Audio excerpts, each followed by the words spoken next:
안녕하세요. 모둠체소입니다. 2021년 4월 29일에 시즌 사이트에서 바이두 아폴로가 베이징에서 완전 주행 헤일링 서비스를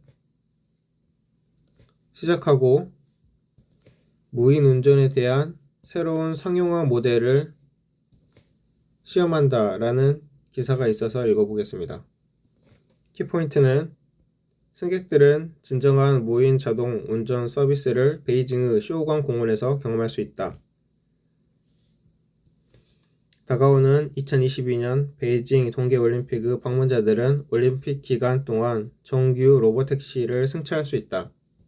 여기에 베이징의 쇼강 공원의 모습을 보실 수 있습니다. 본문입니다. 바이두가 오는 2021년 5월 2일부터 중국 베이징에 완전 무인 로보택시 서비스를 오픈하는데, 이 서비스는 운전대 뒤에서 안전운전자 없이 로보택시를 라이드 헤일링 할 수 있는 중국 최초의 유료 자율주행차 서비스로 자율주행 상용화의 획기적인 발걸음을 내딛게 됩니다. 완전 무인 아폴로고 로보택시 서비스는 2022년 베이징 동계올림픽 개최지 중 하나인 베이징의 쇼강 공원에서 처음 시작되며 곧 경기에서 방문객들을 수송할 예정입니다. 바쁜 노동절 휴가 기간 동안 승차권 서비스가 시작되면서 바이두는 상업적인 운영을 하며 완전한 운전자 없는 로보택시 서비스를 제공하는 첫 번째 중국 회사가 될 것입니다.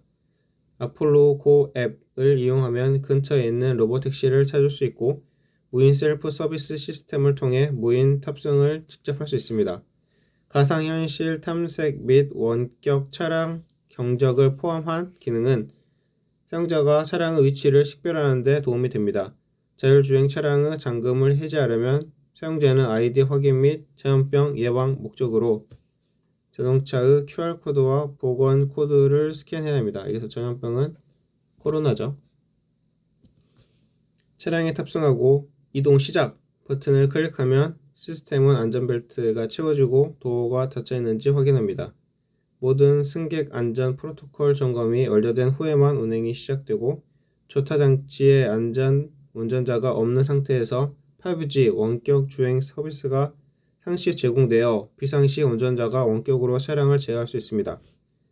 베이징 쇼강공원에서 로보택시는 사용자를 스포츠홀, 작업구역, 커피숍, 호텔로 이동시킬 수 있을 것입니다. 다가오는 동계올림픽 동안 아폴로 로보택시는 선수들과 직원들을 위한 셔틀 서비스를 제공할 것입니다. 무인 서비스 도입은 자율주행 상용화의 필수적인 단계입니다.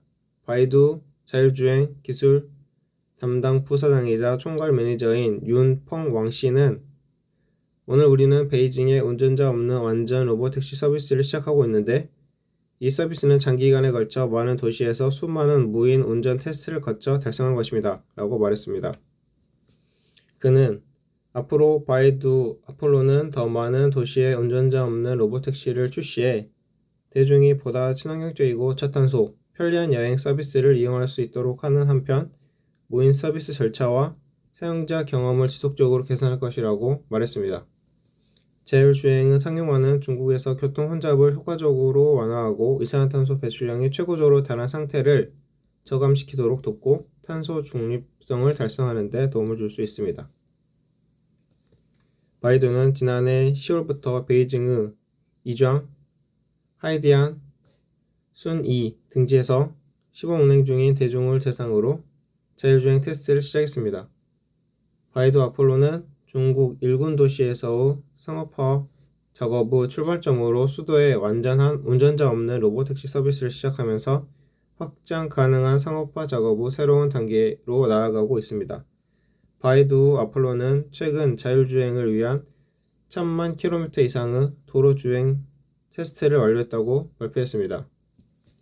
이번 주 초 세계적인 유명 컨설팅 회사인 가이드하우스는 바이두를 세계 최고의 자율주행 벤더 중 하나로 선정했으며, 바이두는 가이드하우스 리더보드에 이름을 올린 유일한 중국 회사입니다. 가이드하우스로부터 2년 연속 선두 기업으로 인정받은 바이두는 8년째 자율주행 투자를 하고 있으며 자율주행 시범차로 500대 규모의 차량을 만들었습니다. 바이두는 무인 인공지능형 특허 2,900여 건과 시운전 면허증 221건을 받았는데 이 가운데 179건이 승객을 태운 자율주행차 시험입니다. 끝으로 바이두에 대해서 나왔는데 2000년에 설립된 바이두 사명은 기술을 통해 복잡한 세상을 더 단순하게 만드는 것입니다. 바이두는 인터넷 기반이 탄탄한 대표적인 AI 기업입니다. 라고 해서 기사가 끝났습니다. 바이두는 검색이 주력 사업인데 텐센트와 알리바바에 자꾸 밀리는 현상이 일어나서 사업 다각화로 매출 증대를 꾀하는 도중에 이 아폴로 플랫폼이라는 자율주행 서비스도 시작을 하는 거죠. 그리고 여기서는 완전 자율주행을 위해서 여러 도시에서 시험을 해봤고, 그리고 이제는 정부와 협업을 해서 중국 정부와 협업을 해서 베이징 동계올림픽 동안에 이런 라이드 헤일링 서비스도 시작을 하는 거죠. 그리고 지리 자동차와 협업을 해서 지두라는 차량 회사를 만들기도 했고요. 바이두의 차트 분석을 해보자면 작년 11월 초 정도에 이렇게 적산병이 뜨면서 이렇게 올라갔었는데 그리고 이 구간에서 20일 이동 평균선을 5일 이동 평균선이 위로 올라가는 골든 크로스도 일어났어요. 그러면 이제 이때는 상승의 신호라고 생각을 해서 뒤늦게라도 한 이 정도에서 샀으면 계속 상승이 일어났겠죠.